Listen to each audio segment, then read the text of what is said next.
So right now, it's my pleasure to introduce you to a very inspiring person whose story I first came to encounter about 8 years ago. Briefly, in 2010, a New York City journalist and mother of two was shocked to learn that she had melanoma.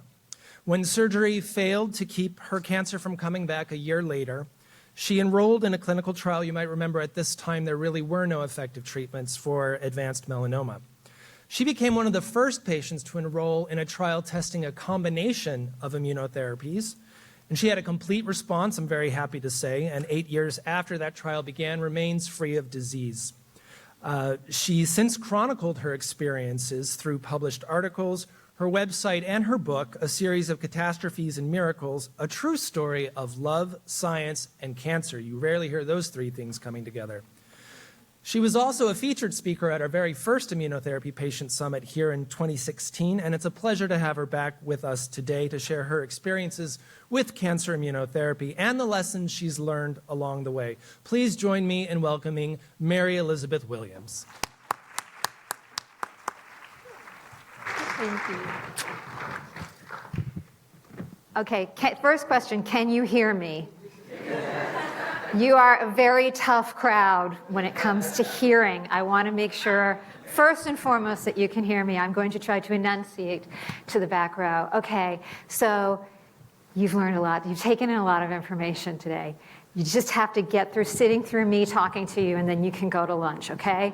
We're all in this together. I don't know about you, but I've done this, and I wrote a book about it, and I was sitting there going, I think I get this. I think I know. It's a lot of information, and a lot of it is very complex and tough. So I'm not going to talk too much about science because I went to film school. So there's no danger of hearing a lot of science from me. What I do know is when I was sitting there first thing this morning and I saw the number of hands that went up, and I saw how many people in this room are patients and how many of you are caregivers. And I'm sorry to all of you who are medical professionals, because you're doing great too. This is a really tough time in your lives right now. You're getting deluged with information, and you are coming into a world that you don't live in. Your doctors and your nurses live in this space. You don't. And even while you are experiencing your cancer, the sound just get a little weird? Okay, I'm not just hearing that, right? Your cancer is a small part of your life. Your side effects and your treatment are a part of your life that also has to go on.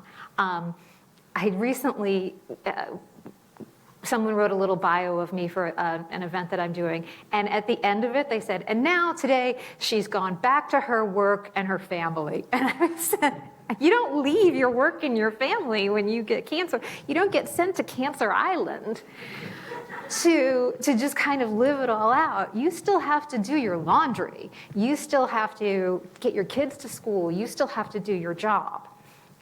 And your doctors and nurses are taking care of that one small part of your life, but you have to figure out all of it, all the rest of it, kind of on your own.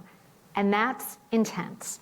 So, as Brian mentioned, 8 years ago, on a day not unlike today, I got a phone call from my dermatologist, who is a lovely woman down in Soho who does Botox on newscasters.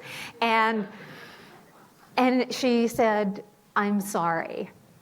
And it turned out that a little bump on my head was melanoma.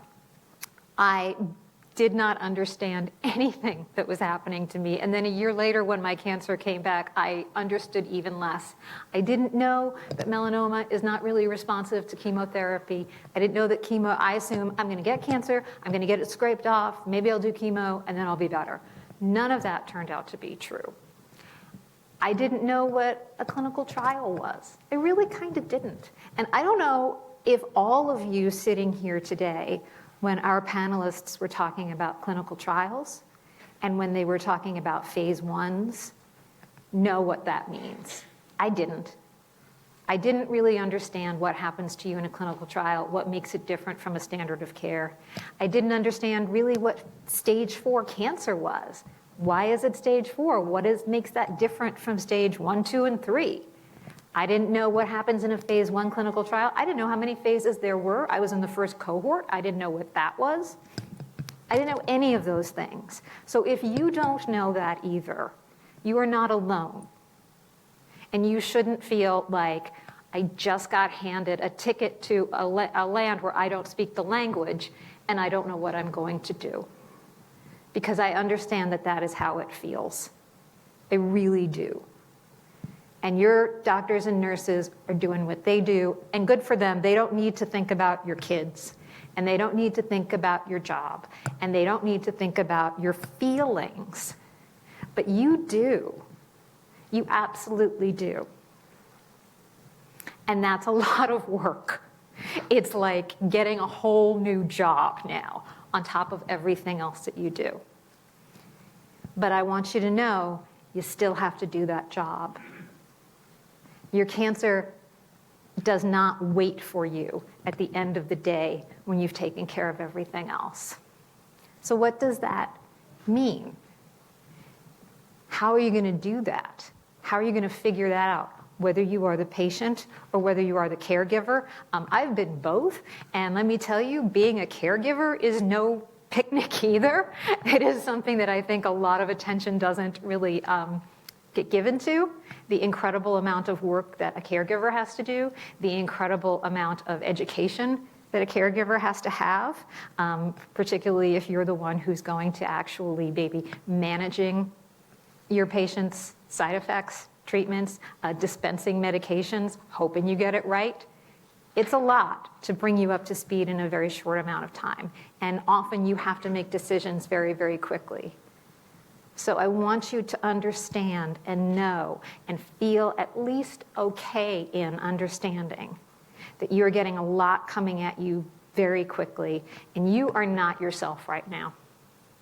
When you get handed, if your doctors talk to you about a clinical trial, and you actually manage to get through the process, and you're accepted into one, which is great, we'll talk about how that happens, you will get handed a form. Mine was 27 pages long. They're even longer now. And you will probably not understand a lot of what is on that form. And not only would you not necessarily have understood it on your best day and your most prepared day, you don't understand it now because you are probably in a state of trauma. And trauma will affect your judgment. It will impair your cognitive functions. It will impair your short and long-term memory. And you will say, oh no, I'm okay. I'm good, I'm fine. Because that's also the way that trauma works. That's why they call it post-traumatic stress, because it kicks in when the immediate danger is over. One of the most important things that was said to me when I got re-diagnosed at stage 4 in 2011, when I probably had about 7 months to live, and my kids were at the time 7 and 11 and starting their school years. And then we all got lice. Because sure, why not? Nobody tells you that. They don't put that in the brochures. There is no brochure for how do you deal with stage 4 cancer and all of you have vermin in your hair. There is nothing, there is no guideline for that. I was walking through the park one day with my kids, and a friend of mine who is a nurse came up to me and she said, so how are you doing? Kind of quietly, because she didn't want the kids to hear. And I said, I'm great. Because what else would you say when you have stage 4 cancer and lice? And she said, and how are the kids doing? And I said, oh, they're great. And she looked at me like I was bonkers because she's a nurse and she understands that what I was saying was crazy talk. And she said, well, are you doing anything with the kids? Are they getting any kind of support? And I said, no, they're doing great. And she said, you know, maybe they need some place where they can be not great. So I want to tell you, you need a place where you can be not great. I don't know what that place is going to be for you, but you need to find it. You need to let yourself be not great sometimes because it is really hard to hold it together. It is really hard emotionally. It is really hard logistically, right? It is really hard. And unless you are also attending to that, it's going to come back at some point anyway. So you might as well figure it out. So what does that look like? You get that call, or your spouse or your child or your parent gets that call, and suddenly everything happens really quickly. When I went for my first appointment at Sloan Kettering, which was 24 hours, I got a diagnosis of cancer. I sat with my brand new oncologist. I never had an oncologist before. And she said, okay, so we're going to have surgery on Friday. And I said, oh, I can't. I'm taking my kids to a basketball game. And she said, you're not going to make that game. Because you're still trying to figure everything out. How am I going to get my kids to a basketball game now? How am I going to get my work done? How am I going to do everything that makes me, me? So that means you assemble your Avengers. You start thinking creatively about the people in your life who can help you with the really practical stuff and the emotional stuff. You start reaching out in a really creative way, like you do when you're job hunting, because this now actually is your job. You start thinking, who do I know who's maybe also had cancer? Who do I know who's also gone through immunotherapy? Who do I know who's maybe been in a clinical trial? And I got to tell you, if you can find people who have had cancer and done immunotherapy and been in a clinical trial, you're probably calling me and maybe 20 other people. It is a growing population, but it is still a very small population. It's hard to find us. It's especially hard to find those of us who, like me, are considered long-term survivors, whatever that means. When I was, 8 years ago, there still wasn't even an approved protocol for what I've had now. So we are a small population, and when I asked my doctor, what does it mean to be a survivor? She said, it's when you die of something else. So that's why I still don't call myself a survivor. I think I get to call myself a cancer survivor the day I get hit by a bus. So in the meantime, I just kind of say I've had cancer and I don't have any evidence disease, whatever. So if you know anybody, the fact that you're in this room right now, maybe you know somebody. You certainly know people who are at least in some way informed about immunotherapy, right? That's why you're here. You're curious. You probably know people who've had cancer because 1 in 3 of us is going to get it. Talk to those people. Start reaching out to the people you know in your life who have any kind of experience. And also understand, though, that their experience is not your experience. But they will give you some kind of a touchstone. And the closer you can get to the people who've had this kind of experience, the easier it will be. But that may or may not happen. If you can just even talk to people, I find that once you've been through something kind of catastrophic, you also have a common language with people who've also been through catastrophic. I have friends who've had their own medical crises and their own griefs, and even though our treatment paths were different, the understanding of how this disrupts your whole life gives us something to talk about. Beyond that, you can start looking at places like the CRI. You can go on the website, or if you don't have a computer, you can call them, or you can get some of the materials sent to you. You can go on online groups for support. I am a Gilda's Club advocate and ambassador, and I cannot recommend, if you live in New York City or anywhere else, but I know the New York City one very well, the amazing, amazing things that happen within that clubhouse in New York City. Not just for patients as well. Anyone, their criteria for membership is anyone who is affected by cancer. That's all you need to get in the door. So if it's you, my whole family went, my husband went, my kids went. My kids started going when they were 7 and 11. It's now, they're teenagers now. It changed their entire lives. It's formed their character. It's made them the young women that I am so proud of right now. because they understand what it means to be part of a supportive community, and they understand what the word community means. I want you to also know, though, that when you are looking in the online world, there's some things, as you're Googling around, Dr. Google can be a mixed blessing. Bear in mind that something that someone told me very early on, which is if you are looking in the online forums, you are probably not going to see the people who are doing the best. You're probably, if you're on Reddit, or if you're in a Facebook group, or you're anywhere where people are coming together to talk about cancer, to talk about immunotherapy, to talk about clinical trials, you're probably going to be in conversations with people who are not doing as well. The people who are doing well are usually out there living it. So just keep that in mind, that you are getting a particular kind of perspective. Also bear in mind, as you're Googling around or looking for communities, that you may not be getting accurate information. I am a journalist, so I get people emailing me all the time about the craziest, most crackpot stuff in the world.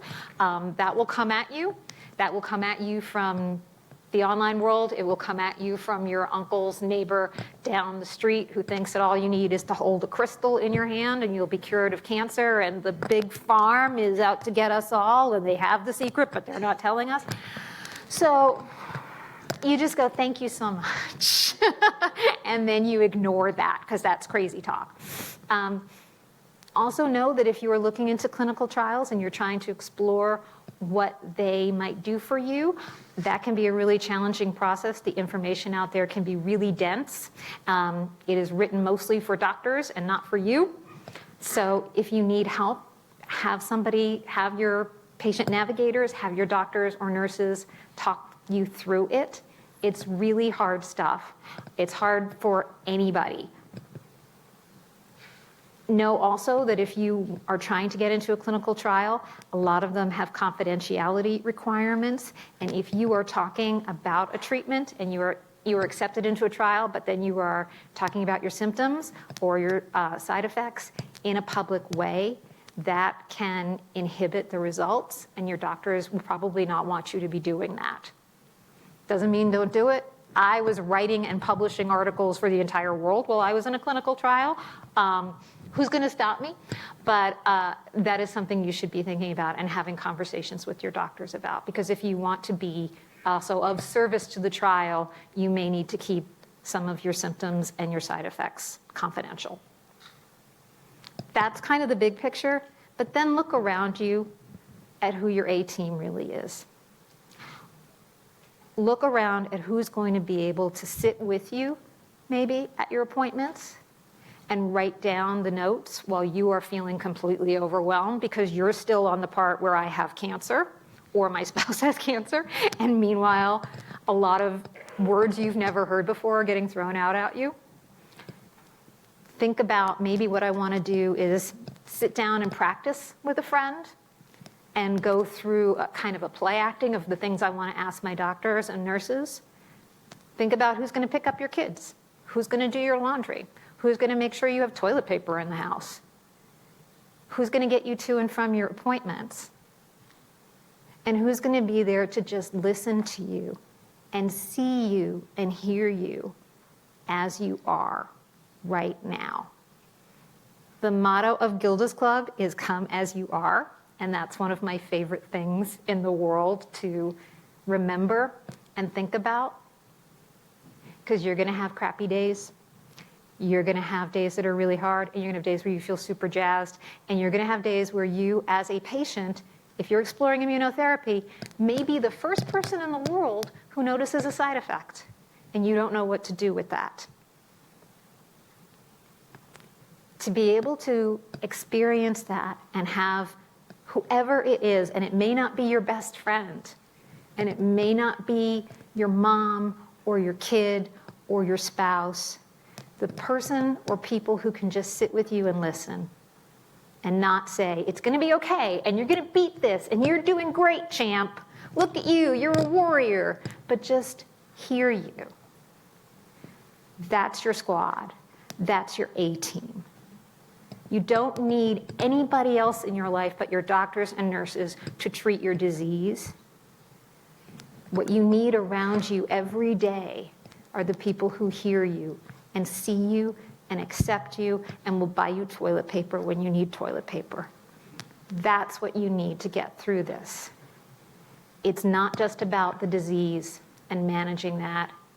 It's about knowing who you can listen to and who you can hear. Organizations like this mean so much because this is an organization that I feel truly accepts and listens to the patient and will not call you a champ if you don't feel like a champ. That's really important.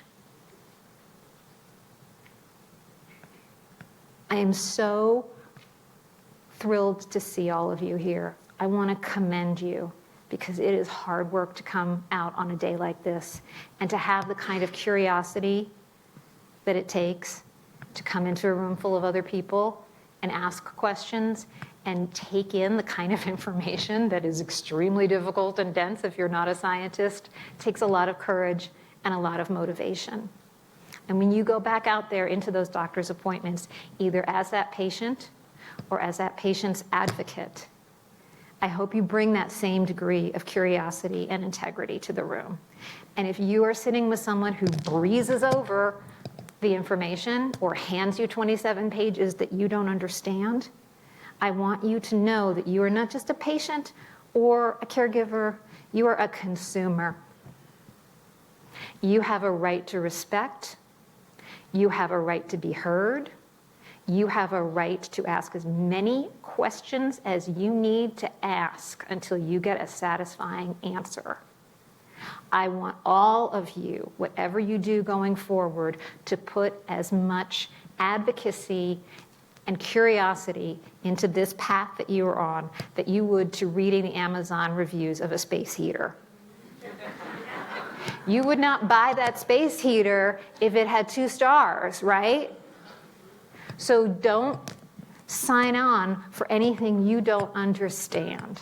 Don't sign on for any relationship that you don't feel good about. And I know that I have all the privilege in the world because I was a patient at Memorial Sloan Kettering and I won that particular lottery. And if I had had really dismissive, insensitive doctors, I might have been stuck with that.